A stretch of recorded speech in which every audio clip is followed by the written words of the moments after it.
Hello everyone, स्वागत है आपका हमारे चैनल परफेक्ट फार्मेसी पे। मैं हूं सुनीता कंवर और आज हम फार्मास्यूटिकल इंजीनियरिंग की जो सेकेंड यूनिट डिस्कस कर रहे थे उसी को आज हम कंटिन्यू करेंगे। आज के वीडियो के अंदर हम इवेपोरेशन वाला टॉपिक जो है, जो सेकेंड पार्ट है सेकेंड यूनिट का, उसे हम स्टार्ट करने वाले हैं। एंड इवेपोरेशन के भी कुछ टॉपिक्स हम आज डिस्कस करेंगे एंड बाकी के टॉपिक्स जो है वो नेक्स्ट वीडियो के अंदर डिस्कस करेंगे। सो इवेपोरेशन के जो टॉपिक्स हम इस वीडियो के अंदर डिस्कस करने वाले हैं, सबसे पहले objectives of evaporation, then applications of evaporation, then factors influencing evaporation, then difference between evaporation and other heat processes, then principal construction working, uses, merits and demerits of steam jacketed kettle and horizontal tube evaporator। ठीक है, ये सारे topics जो हम आज इस video के अंदर कवर करेंगे। एंड जो इस यूनिट के नोट्स है वो ऑलरेडी टेलीग्राम चैनल पर अपलोडेड है, वहाँ जाकर के चेक कर सकते हैं। एंड इंस्टाग्राम पे भी हमारा पेज है, वहाँ पे भी आप हमें फॉलो कीजिएगा। सो सबसे पहले हम बेसिक इंट्रोडक्शन देखते हैं इवेपोरेशन का। मतलब सबसे पहले इवेपोरेशन होता क्या है। So evaporation is the process of vaporizing large quantities of volatile liquids to get a concentrated product. So evaporation जो है, इसका सिंपली ये मतलब हुआ कि हमारे पास एक मिक्सचर ऑफ लिक्विड प्रेजेंट है, उसमें से वॉलेटाइल लिक्विड जो है उसकी बहुत सारी क्वांटिटी को वेपराइज करना, जिससे कि हमें फाइनली कंसंट्रेटेड प्रोडक्ट जो है वो मिल जाए। इस चीज़ को जो है इवेपोरेशन कहा जाता है। ना इवेपोरेशन जो होता है एक सरफेस फिनोमिनन होता है। मतलब इसके अंदर क्या होता है, मास ट्रांसफ़र जो है वो होता है। मतलब जो हमारे पास में एक मिक्सचर ऑफ लिक्विड्स प्रेजेंट है, ठीक है, इसके अंदर से क्या होगा, एक जो लिक्विड है जो कि वॉलेटाइल लिक्विड है वो यहाँ से बिल्कुल ही हट जाता है और यहाँ पर सिर्फ और सिर्फ जो कंसनट्रेटेड प्रोडक्ट है, मतलब एक ही लिक्विड जो है वो यहाँ पर हमारे पास बचता है। तो इसलिए क्या होता है कि एक लिक्विड यहाँ से वेपराइज हो जाता है, तो इसलिए इसमें क्या है, मास ट्रांसफर का प्रोसेस होता है ना। जो इवेपोरेशन का प्रोसेस होता है, इसके अंदर जो हमारे पास मिक्सचर प्रेजेंट है जिसमें से हमें कंसंट्रेटेड प्रोडक्ट को अलग निकालना है, तो उस मिक्सचर के अंदर कुछ ना कुछ जो है वॉलेटाइल चीज़ होनी चाहिए, क्योंकि वही वॉलेटाइल चीज़ जो है वो वेपराइज होती है एंड उसके बाद में जो हमें कंसंट्रेटेड प्रोडक्ट मिलता है। नो इवेपोरेशन के अंदर क्या होता है कि यहाँ से हम लोग क्या करते हैं, हीट सप्लाई करते हैं, उसी की मदद से क्या होता है कि यहाँ से वॉलेटाइल लिक्विड्स जो है वेपराइज हो जाते हैं। तो इसलिए इवेपोरेशन के प्रोसेस के अंदर जो भी हम यहाँ पर हमारे पास मिक्सचर प्रेजेंट है, ये जो है ये थर्मोस्टेबल होना चाहिए। मतलब हीट से जो है ये अपनी प्रॉपर्टीज़ को लॉस नहीं करना चाहिए। अब इवेपोरेशन के लिए जो इक्विपमेंट्स को हम यूज़ करते हैं इवेपोरेशन प्रोसेस करने के लिए, उन्हें हम बोलते हैं इवेपोरेटर्स। ठीक है, सो इवेपोरेटर्स का मतलब हुआ ऐसे इक्विपमेंट्स जिन्हें इवेपोरेशन का प्रोसेस करने के लिए यूज़ किया जाता है। ठीक है ना। नेक्स्ट आते हैं ऑब्जेक्टिव्स क्या क्या होंगे इवेपोरेशन के। तो इसका सबसे पहला ऑब्जेक्टिव ये होता है कि हमें कंसनट्रेटेड प्रोडक्ट जो है वो चाहिए होता है, तो उसके लिए हम इवेपोरेशन करते हैं। नेक्स्ट इज कोई एक एक्वस सोल्यूशन हमारे पास प्रेजेंट है, उसके अंदर से हमें वाटर को रिमूव करना है एंड और कोई जो लिक्विड उसके अंदर प्रेजेंट है उसे हमें रखना है, तो उसके लिए भी हम इवेपोरेशन का प्रोसेस करते हैं। नेक्स्ट इज सी वाटर जो है उसका इवेपोरेशन करके हमें क्या करना होता है, ड्रिंकिंग वाटर जो है वो उसमें से निकालना होता है, क्योंकि सी वाटर क्या होता है उसके अंदर बहुत सारा सॉल्ट प्रेजेंट होता है। तो सॉल्ट को रिमूव करने के लिए एंड उस वाटर को पीने के लायक बनाने के लिए जो है इवेपोरेशन का प्रोसेस वहाँ पर किया जाता है।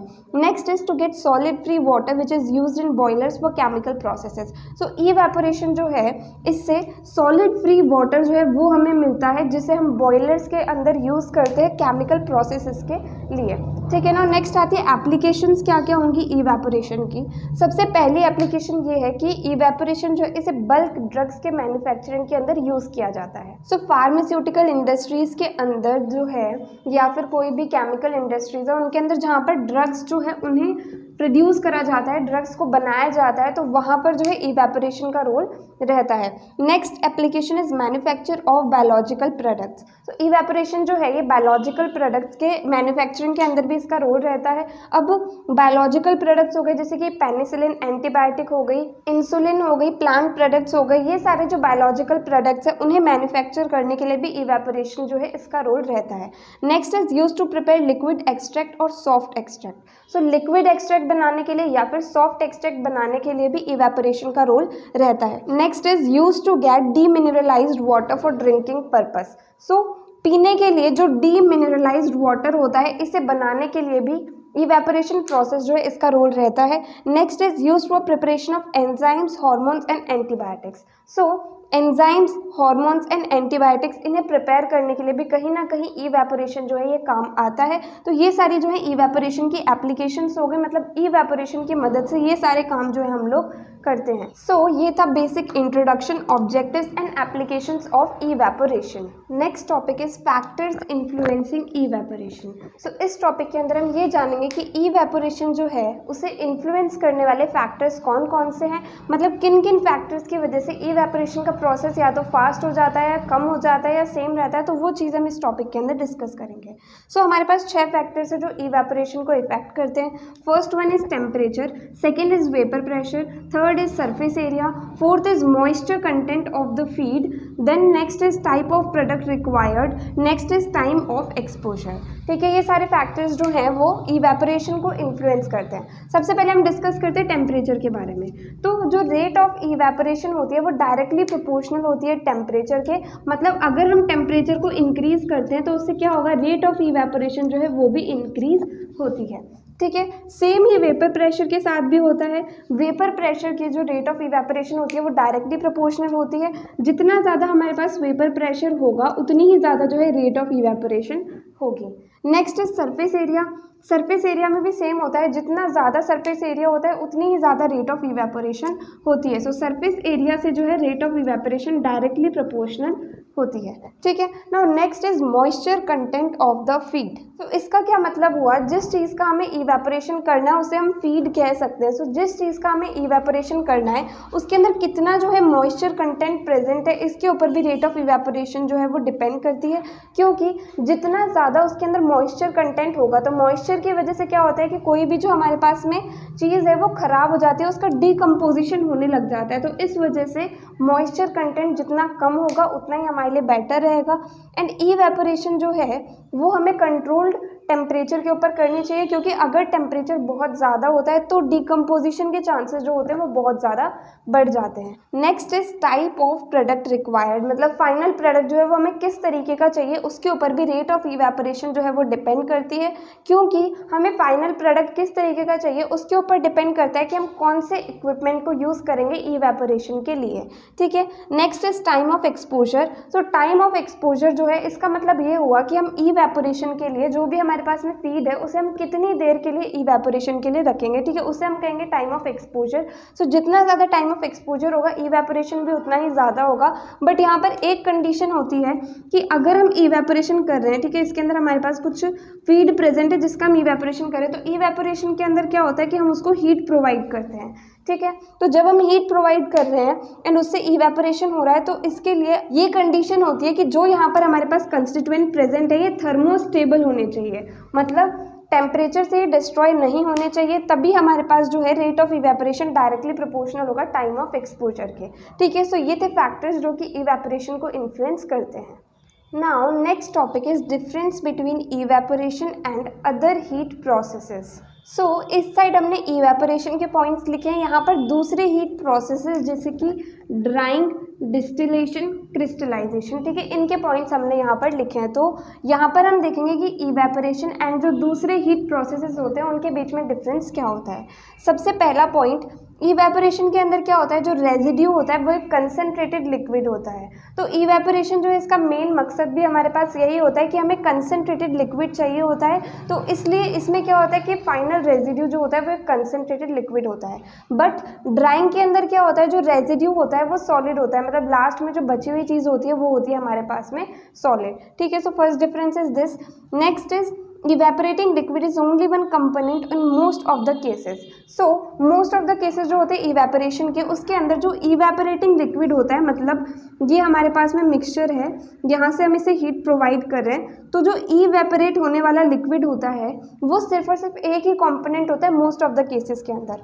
बट डिस्टिलेशन के अंदर क्या होता है कि जो इवेपोरेटिंग लिक्विड होता है वो 2 या 2 से ज़्यादा कंपोनेंट्स का कॉम्बिनेशन होता है। ठीक है, जैसे कि हम डिस्टिलेशन प्रोसेस आगे इसी यूनिट के अंदर डिस्कस करेंगे, तो उसके अंदर जो इवेपोरेटिंग लिक्विड होता है वो 2 या 2 से ज़्यादा कंपोनेंट्स का कॉम्बिनेशन होता है। ठीक है, next point is no attempt is made to separate the mixture of vapour. तो अगर किसी केस के अंदर क्या है, जो वेपर है वो मिक्सचर होगा या कॉम्बिनेशन होगा 2 या 2 से ज़्यादा कंपोनेंट्स का, तो उसे सेपरेट करने के लिए कोई एफर्ट नहीं लगाए जाते, क्योंकि हमारा इसके अंदर मेन मकसद क्या है कि हमें नीचे कंसनट्रेटेड प्रोडक्ट चाहिए, इसलिए हम वेपर्स को सेपरेट नहीं करते हैं। बट डिस्टिलेशन के अंदर क्या होता है, ये कंपलसरी होता है कि हर एक कंपोनेंट को सेपरेट करा जाए। मतलब डिस्टिलेशन का जो प्रोसेस होता है उसके अंदर जो हमारे पास में वेपर आते हैं तो उन वेपर्स को सेपरेट करना बहुत ज़्यादा ज़रूरी होता है। ठीक है, next one is the purpose of evaporation is to get a concentrated liquid only, not to get crystals. So evaporation का हमारा पर्पस यही होता है कि हमें कंसनट्रेटेड लिक्विड चाहिए होता है, क्रिस्टल्स हमें नहीं चाहिए होते हैं। ठीक है, बट क्रिस्टलाइजेशन के अंदर क्या होता है, हम कंसनट्रेटेड सोल्यूशन जो है वो इसलिए ही बनाते हैं जिससे कि हम उन्हें क्रिस्टल्स के अंदर कन्वर्ट कर सकें। ठीक है, तो ये थे बहुत ही सिंपल से differences between evaporation and other heat processes. Now next हम डिस्कस करेंगे इक्विपमेंट फॉर इवेपोरेशन। ठीक है, इसके अंदर सबसे पहले हम डिस्कस करेंगे स्टीम जैकेटेड कैटल, जिसे इवेपोरेटिंग पैन भी कहा जाता है। तो इसके बारे में हम सबसे पहले इसका प्रिंसिपल क्या होगा, देन कंस्ट्रक्शन किस तरीके से होगा, देन वर्किंग किस तरीके से होगी, देन इसके यूजेस, एडवांटेजेस एंड डिसएडवांटेजेस क्या क्या होंगे, ये सारे पॉइंट्स जो है वो हम यहाँ पर डिस्कस करेंगे। ठीक है, तो सबसे पहले प्रिंसिपल जिसके ऊपर स्टीम जैकेटेड कैटल जो है वो वर्क करता है वो क्या होता है। सो ये जो होता है कंडक्शन एंड कन्वेक्शन के प्रिंसिपल के ऊपर वर्क करता है। सबसे पहले क्या करते हैं, मटेरियल जिसे हमें इवेपोरेट करना है, जिसका कंसंट्रेटेड प्रोडक्ट हमें निकालना है, उस मटेरियल को हम जैकेटेड कैटल के अंदर रख देते हैं। देन स्टीम प्रोवाइड करी जाती है, ठीक है, जिसके अंदर एक्वस एक्सट्रैक्ट जो है वो प्रेजेंट होता है। देन क्या होता है कि स्टीम प्रोवाइड करने की वजह से यहाँ का टेम्परेचर जो है वो इंक्रीज होता है, जिसकी वजह से जो वॉलेटाइल लिक्विड होता है वो वेपर्स के अंदर कन्वर्ट हो जाता है एंड फाइनली हमें कंसनट्रेटेड प्रोडक्ट जो है वो यहाँ पर मिल जाता है। ठीक है, तो ये होता है स्टीम जैकेटेड कैटल का प्रिंसिपल। नाउ कंस्ट्रक्शन इसका किस तरीके से होगा, तो इसका कंस्ट्रक्शन हम लोग देखें तो यहाँ पर हमें इसका डायग्राम दिख रहा है। तो इसमें क्या होता है, हेमिस्फेरिकल शेप की जो है हमारे पास में कैटल होती है। ठीक है, एंड इसका जो हेमिस्फेरिकल शेप होता है इसकी वजह से क्या होता है, सरफेस एरिया बढ़ जाता है, जिसकी वजह से इवेपोरेशन का प्रोसेस जो है वो भी बढ़ जाता है। एंड जो ये कैटल होती है, ये कैटल जो है कॉपर या फिर स्टेनलेस स्टील की बनी होती है। ऐसा इसलिए होता है क्योंकि कॉपर या जो स्टेनलेस स्टील है उसकी कंडक्टिविटी जो है वो अच्छी होती है। ठीक है, अब कैटल जो है उसके ऊपर एक जैकेट बना होता है। ठीक है, देन यहाँ पर हमारे पास अलग अलग आउटलेट्स प्रेजेंट होते हैं, इनलेट्स प्रेजेंट होते हैं। यहाँ से स्टीम का इनलेट होता है, यहाँ से कंडेंसेट का आउटलेट होता है, यहाँ से कंसनट्रेटेड प्रोडक्ट का आउटलेट होता है, देन यहाँ पर वेंट है। ठीक है, एंड यहाँ पर जो है कैटल के अंदर हमने जो भी सोल्यूशन या फिर सस्पेंशन है जिसका हमें इवेपोरेशन करना है, जिसमें से हमें एक तो वेपर्स निकालने हैं, दूसरा कंसनट्रेटेड प्रोडक्ट हमें चाहिए, वो चीज़ यहाँ पर हम लोग ऐड कर देते हैं। ठीक है, तो ये सिंपली इसका कंस्ट्रक्शन हो गया। देन अब इसकी वर्किंग किस तरीके से होगी, ये जो स्टीम जैकेटेड कैटल है, सबसे पहले हम इसके अंदर क्या करते हैं, स्टीम यहाँ से प्रोवाइड करते हैं, जो ये स्टीम का इनलेट है यहाँ से। ठीक है, एंड देन जो भी सोल्यूशन और सस्पेंशन है जिसमें से हमें कंसनट्रेटेड प्रोडक्ट चाहिए एंड उसके अंदर जो है वॉलेटाइल लिक्विड भी प्रेजेंट है, उसे हम यहाँ पर कैटल के अंदर प्लेस कर देते हैं। ठीक है, अब स्टीम की वजह से क्या होता है, ये जो हमारे पास में सोल्यूशन या फिर सस्पेंशन है इसे हीट मिलती है एंड हीट मिलने की वजह से जो इसके अंदर वॉलेटाइल कंपोनेंट होता है वो तो यहाँ से वेपर के अंदर कन्वर्ट हो जाता है। ठीक है, एंड जो कंडेंसेट होता है, कंडेंसेट इस वाले आउटलेट से बाहर निकल जाता है एंड फाइनली जो हमारे पास में कंसनट्रेटेड प्रोडक्ट है वो इस आउटलेट से हमारे पास में बाहर आ जाता है। ठीक है, तो बहुत ही सिंपल से इसकी वर्किंग होती है। नाउ यूजेस क्या क्या होंगे स्टीम जैकेटेड कैटल के। सबसे पहला यूज़ इसका ये है कि इसे हम कंसनट्रेटेड प्रोडक्ट जो है उसे लेने के लिए, कंसनट्रेटेड प्रोडक्ट को बनाने के लिए हम इसे यूज़ करते हैं एंड मेनली जो एक्वस लिक्विड्स होते हैं उनके अंदर से कंसनट्रेटेड प्रोडक्ट बनाने के लिए स्टीम जैकेटेड कैटल को यूज़ किया जाता है। स्टीम जैकेटेड कैटल जो होती है, जो थर्मोस्टेबल लिक्विड्स होते हैं उन्हें इवेपोरेट करने के लिए, उनमें से कंसनट्रेटेड प्रोडक्ट निकालने के लिए सुटेबल होती है। ठीक है, नाउ एडवांटेजेस क्या क्या होते हैं स्टीम जैकेटेड कैटल के। ये जो होती है बहुत ही इजी होती है ऑपरेट करने में एंड इसका कंस्ट्रक्शन जो है वो भी बहुत ही सिंपल होता है। देन नेक्स्ट एडवांटेज इसका ये होगा कि इसे हम small scale and large scale दोनों ही जगह पर यूज़ कर सकते हैं। देन इसका जो मेंटेनेंस एंड जो इंस्टॉलेशन कॉस्ट होता है वो बहुत ही कम होता है एंड इसके अंदर क्या होता है, कंटेंट्स को स्टर करना, मतलब जैसे हम ग्लास रॉड से स्टर करते हैं तो वैसे ही यहाँ पर जो कंटेंट्स है उन्हें स्टर करना ईजी होता है एंड जो कंसनट्रेटेड प्रोडक्ट है उसे रिमूव करना भी ईजी होता है। ठीक है, ये हो गए इसके एडवांटेजेस। और इसके डिसएडवांटेजेस क्या होंगे, सबसे पहला ये है कि ये जो है ये हीट सेंसिटिव प्रोडक्ट के लिए सही नहीं होता, क्योंकि इसके अंदर हम हीट प्रोवाइड कर रहे हैं। जो हीट सेंसिटिव मटीरियल होगा उसमें क्या होगा कि वो इसके अंदर डिकम्पोज हो जाएगा, इसलिए हीट सेंसिटिव मटेरियल्स के लिए ये जो है वो सुटेबल नहीं होता है। नेक्स्ट ये है कि जैसे जैसे प्रोडक्ट जो है वो कंसंट्रेट होता जाता है तो जो हीटिंग एरिया जो है वो कम होता जाता है, ये भी इसका एक डिसएडवांटेज है। नेक्स्ट डिसएडवांटेज ये है कि ये पैन जो है, ये जो केटल है हमारे पास, ये ओपन होती है तो इसकी वजह से क्या होता है कि सराउंडिंग जो है वो उसमें सैचुरेशन होने लग जाता है एटमॉस्फेयर में, जिसकी वजह से जो है डिस्कम्फर्ट जो भी वहाँ पर लोग प्रेजेंट होते हैं उनको होता है। ठीक है, तो इस तरीके से हम स्टीम जैकेटेड केटल जो है इसका principle construction, working, uses, advantages and disadvantages जो है उन्हें डिफाइन कर सकते हैं। Now next equipment for evaporation is horizontal tube evaporator. ठीक है, नाउ हम इसके बारे में डिटेल के अंदर डिस्कस करेंगे। सबसे पहले हम ये देखते हैं कि किस प्रिंसिपल के ऊपर बेस्ड होता है। ठीक है, तो इसका प्रिंसिपल इस तरीके से होता है कि सबसे पहले क्या होता है कि स्टीम जो है उसे पास किया जाता है जो हॉरिजॉन्टल प्लेस्ड ट्यूब्स होती हैं उनसे। ठीक है, देन उसके बाद में क्या होता है कि स्टीम की वजह से जो सॉल्वेंट प्रेजेंट है ट्यूब्स के आसपास वो इवेपोरेट होने लग जाता है एंड जो वेपर्स होते हैं वो ऊपर से बाहर निकल जाते हैं एंड जो कंसंट्रेटेड लिक्विड होता है वो नीचे से हम लोग यहाँ से कलेक्ट कर लेते हैं। ठीक है, तो यही इसका प्रिंसिपल होता है कि स्टीम को पास किया जाता है, देन उससे क्या होता है कि एवापोरेशन हो जाता है जिससे कि वेपर्स एंड जो कंसंट्रेटेड प्रोडक्ट है वो अलग अलग हो जाते हैं। ठीक है, ये इसका सिंपल सा प्रिंसिपल है। नेक्स्ट इज कंस्ट्रक्शन, इसका किस तरीके से होता है। इसकी जो है वर्टिकल सिलेंड्रिकल बॉडी होती है इस इवेपोरेटर की एंड इसका जो टॉप एंड बॉटम होता है वो डोम शेप्ड होता है जो कि कास्ट आयरन से मिलकर के बना होता है। ठीक है, ना उसके बाद में क्या होता है इसके अंदर, ये जो है यहाँ पर हॉरिजॉन्टल ट्यूब्स यहाँ पर प्रेजेंट होती हैं। ठीक है, 6 से 8 हॉरिजॉन्टल ट्यूब्स यहाँ पर होती हैं जो कि स्टेनलेस स्टील की जो है ये बनी होती हैं। ठीक है, देन ये जो है ये इसकी बॉडी है कंप्लीट जो कि वर्टिकल सिलेंड्रिकल बॉडी है। यहाँ पर जो है ये फीड इनलेट प्रेजेंट है, यहाँ पर वेंट प्रेजेंट है, देन यहाँ पर स्टीम इनलेट प्रेजेंट है, यहाँ पर एंड यहाँ पर दोनों साइड जो है कंडेंसेट प्रेजेंट है, नीचे से यहाँ से कंसनट्रेटेड प्रोडक्ट के लिए आउटलेट प्रेजेंट है, देन इसके बाद में यहाँ पर जो है वेपर्स होती हैं, फाइनली सॉल्वेंट की वेपर्स जो होती हैं वो इस आउटलेट से बाहर निकल जाती हैं। तो ये इसका सिंपली कंस्ट्रक्शन होता है। ठीक है, नाउ नेक्स्ट इसकी वर्किंग किस तरीके से होगी। हॉरिजॉन्टल ट्यूब इवेपोरेटर जो है इसकी वर्किंग मतलब ये कम्प्लीटली काम करता कैसे है, तो इसकी वर्किंग बहुत ही सिंपल सी होती है।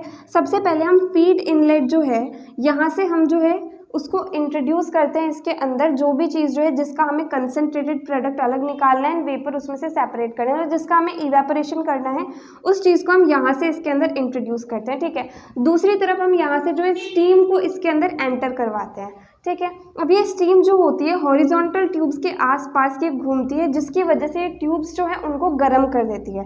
अब जब ट्यूब्स गर्म होती है तो यहाँ पर जो है ये सारा यहाँ से यहाँ तक ही पूरा का पूरा इनलेट जो है वो यहाँ पर प्रेजेंट है।